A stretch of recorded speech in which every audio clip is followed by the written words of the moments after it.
Welcome back to another episode of 40 Facts About the 40K Universe. I am your host, Gershwin, and you are watching One Mind Syndicate.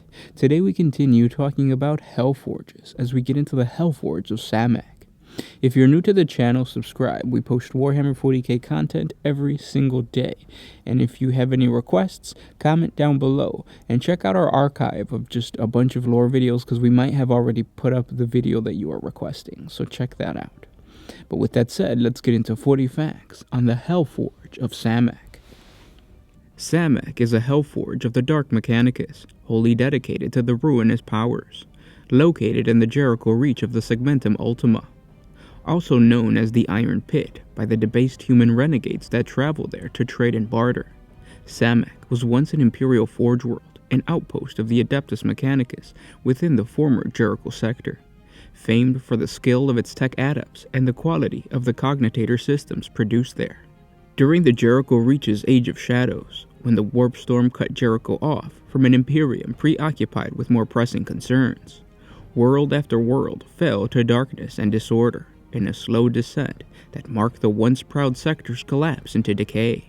For many planets, the fall was a slow one, a mere footnote for later Imperial scholars to document as the Jericho sector became a lawless reach. However, for one planet, there is an occurrence that the Adeptus Mechanicus will let none forget, when what was once a bastion of the cult Mechanicus treacherously fired upon a formerly recognized explorator fleet. For followers of the Machine God, this simple act is a declaration of utter rebellion for Samak, and enough for them to forever seek its destruction. The truth was far worse. The Omnissiah's light had been slowly dimming on the Forge world for some centuries before the infamous event. When the Hadex anomaly consumed the world in warp energies many standard years later, the Forgers were ready to seek out the ruinous powers to further their own aims, as well as alien races and archaeotech sources previously prohibited by the Edicts of Mars. Samak now stands as the main source of armaments used against the Imperium, creating profane combinations of authorized Imperial technologies, unconsecrated archaeotech, unholy creations of chaos, and even inhuman works of the Xenos. These abominations represent the real nature of Samak, a world where nothing is forbidden, when it will garner influence and stature, of brokers willing to deal with anyone or anything as long as a payment is made, of agents ever searching for undiscovered technologies to exploit. There is no morality other than the ruthless quest for power and survival in the war-torn Jericho Reach. To the Adeptus Mechanicus, Samak is a dark mirror of their own holy Forge worlds, one they dare not contemplate too closely. For the Death Watch, they are a formidable enemy, wielding arcane and technological wonders unseen by mankind. As long as Samak stands, the outlook for success in the fight against chaos is as dim as the smoke-blackened skies of the planet itself. With the coming of the Jericho Reach's Age of Shadows, darkness was cast across the region, and no world was spared.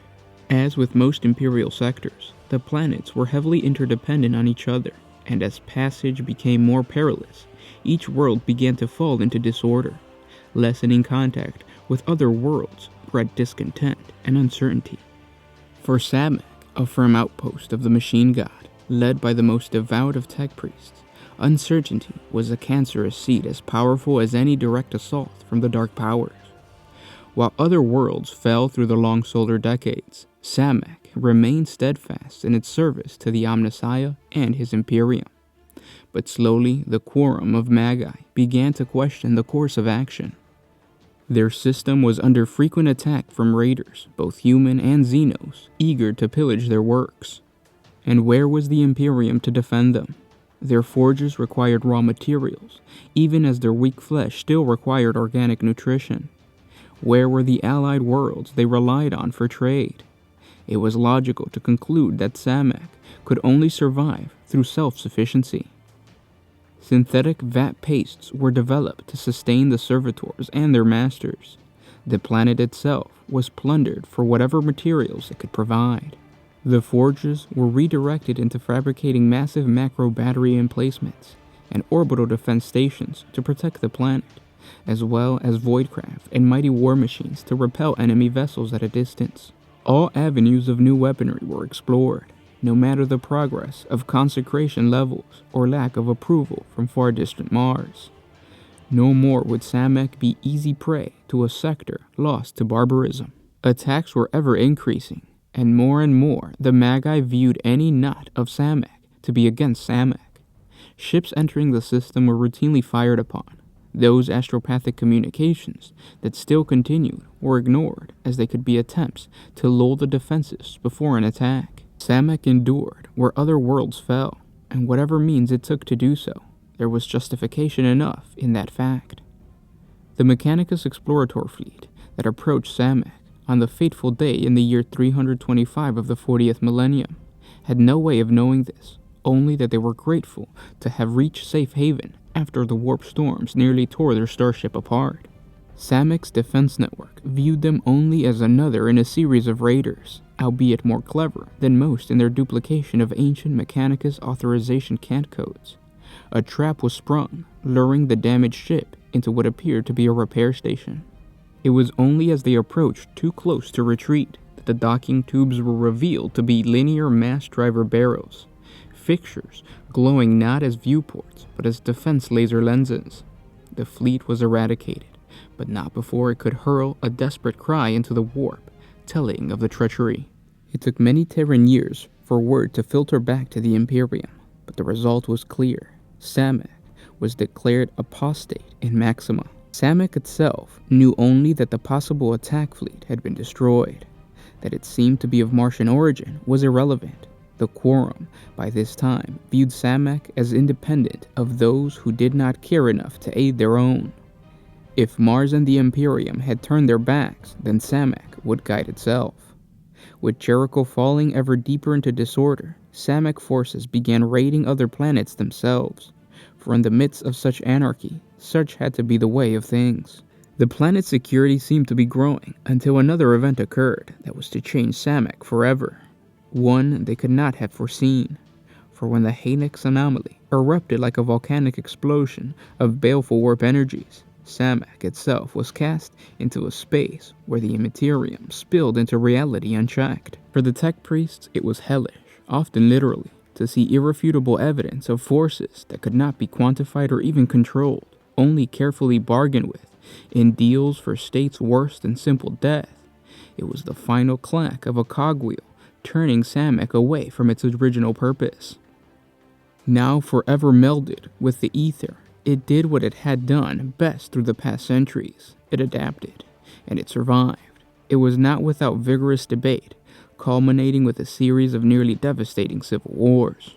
However, no parties dared harm the carefully maintained forges dominating the surface and deep in the crust, and this kept Samek from falling into decay like so many other worlds in the sector.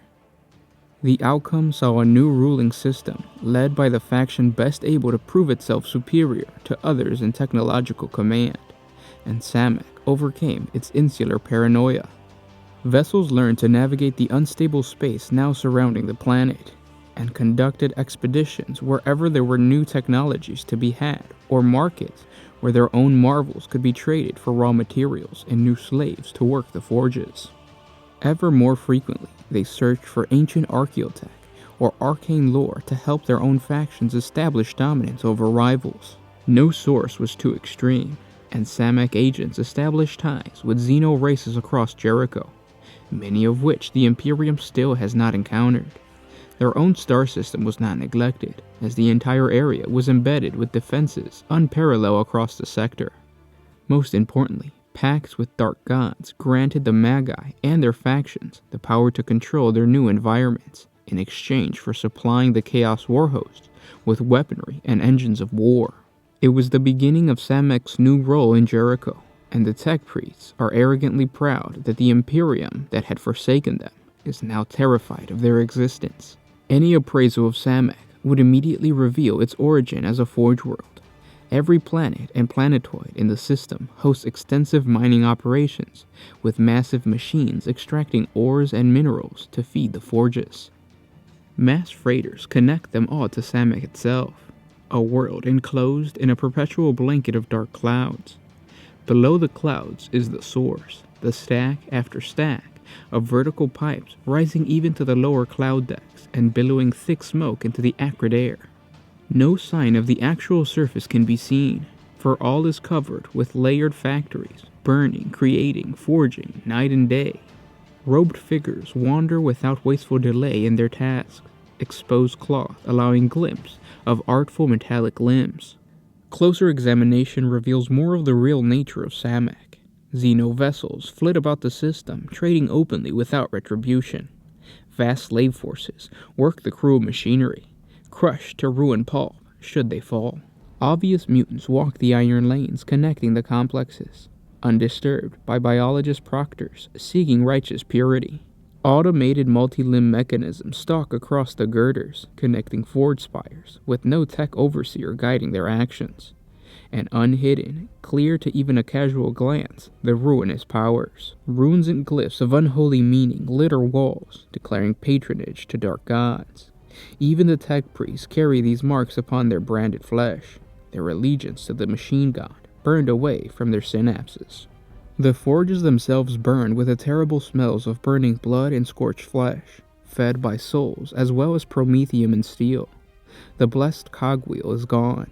Instead, there are leering metal skulls set in a circlet of spiked teeth. Possibly worse for any loyal servant of the Omnissiah would be the sense of disorder. There is no proper logical structure to the world. Forge cities rise in random fashions, lurching towards the skies and deep into the planetary crust at the whim of their lord. Factories lie in ruin elsewhere, collapsed from combat that would be unheard of on a true colony of Mars. For Samak is more than a simple fallen forge world. It is a planet in constant tension between dozens of rival forges, each fighting, scheming, and struggling for dominance. Only the forge that can intimidate, bribe, irrefutably demonstrate its mastery of all technology is fit to rule Samak, and its dark Magos proclaims himself Furnace Lord. Such rule extends only so long as another forge does not topple it through its own exhibition of more powerful weaponry, allegiances with Xenos and Chaos Warhosts, or access to lost archaeotech. At any given time, there are perhaps a handful of forges on Samak that count themselves as dominant powers, each perhaps leading factions of numerous minor furnaces.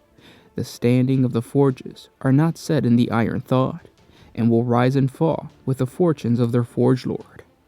New exclusive rights for the discoveries made by Xeno scavengers, revelations of new technological breakthroughs, all of these could raise a lowly district to planetary power.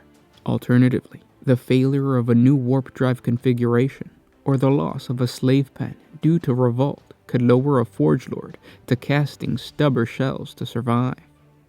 Each forge district is constantly striving to better themselves at the expense of others. None rise so fast as when they push everyone else down under them. Most of the forges have at least in some portion made dealings with the ruinous powers, supplying their forces with needed armaments and armor, and gaining power at the expense of their soul. Sabotage and spying are constant, and a forge is often only as prosperous as its own security force are effective. The forges are as varied as the myriad of raw materials they burn, chew, and remake into the weapons and vehicles for which Samak has become infamous. Some, such as Hexel, in many ways, preserves their ancient way of slow study and careful refinement, with their extensive collection of rare tech patterns, allowing them to retain valuable markets, while it in no way espouses retreating to the close-mindedness of the Adeptus Mechanicus. Their tech priests still see the value of deliberation and caution.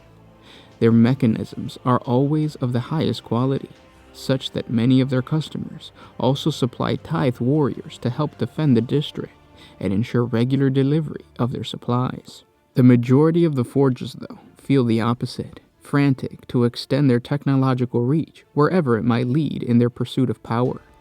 Forge Dimaris has constructed technological heresies that walk and perhaps even think like men. Delos Tuval's district has produced prismatic engines that glow with unnatural light and derive power from drained energies. The forge seems to have mastered infusing souls with machines to create demonic engines of fury and steel. Even more reckless in their quest for knowledge is the Cambrid Bridge, where hairtechs study the interactions of the tenuous membranes that bound reality to the immaterium. Their replications of warp eruptions, the better to master the Sea of Souls, has destroyed several small asteroids and portions of one moon. Most have extensive explorator fleets, roaming the Jericho Reach for new xenospecies to exploit, archaeotech to loot, and civilizations to enslave, frequently clashing with Deathwatch teams acting to counter their aims, and rogue traders seeking to do exactly the same, but in the Emperor's name.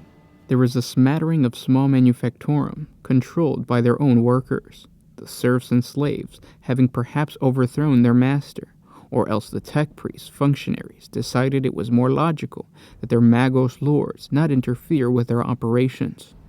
As long as the contracts are filled, there is little opposition, though such forges are always at risk from conquest of more legitimate powers. The Underforge of Kith is literally underground, stealing resources and siphoning power where they can keep their furnaces burning. They deal with all, no matter the established contracts, and are the bane of other forges. Their factories, regularly destroyed, they roam the ancient infrastructure that descends deep into the planet, rebuilding from forgotten old forges and mining operations. And those were 40 facts on the Hellforge of Samak. I hope you guys enjoyed this video. This goes to illustrate what it would really be like for the Imperium if they weren't so xenophobic, but still really grimdark. So I'm not saying this is what it would be like if the Emperor would have stayed alive. I'm saying if the Horus Heresy happened, the Emperor was still on the Golden Throne, but the High Lords of Terra and the Imperial Creed wasn't so xenophobic, this is what would end up happening. Xeno races would be exploited, or the Xeno races themselves would try to exploit the Forge worlds and the Agri worlds, Imperial populations. So in reality, there would be like civil wars amongst the Imperium if the Imperium was inclusive. It's probably a positive thing that the Imperial Creed pushed xenophobia. Otherwise, you would have situations like this, where like planets would be completely full of just like xeno slaves, basically, things like that. Think of the Chikero weaponsmiths, but 10 times more. So like the Imperium is already kind of doing that. So if it was just like okay for everybody to work with Xenos, I think Xenos would be exploited. Comment down below. Let me know if you have any other requests, or if you guys have any comments as to this awesome Hellforge, or what I just said. And of course, guys, if you want to support us a little bit more, jump on over to Patreon. A simple $1 a month helps us create more videos for you guys. If you can't, we understand. Simply by liking, commenting, and sharing, it tells the Chaos Gods to empower us with more power. And by Chaos Gods, I mean YouTube. It tells YouTube, hey, I like this content, and I want to see more. So YouTube shows you more of our content. Thanks for everything, guys, and I'll see you tomorrow. This is Gersh1 with One Mind Syndicate, signing out.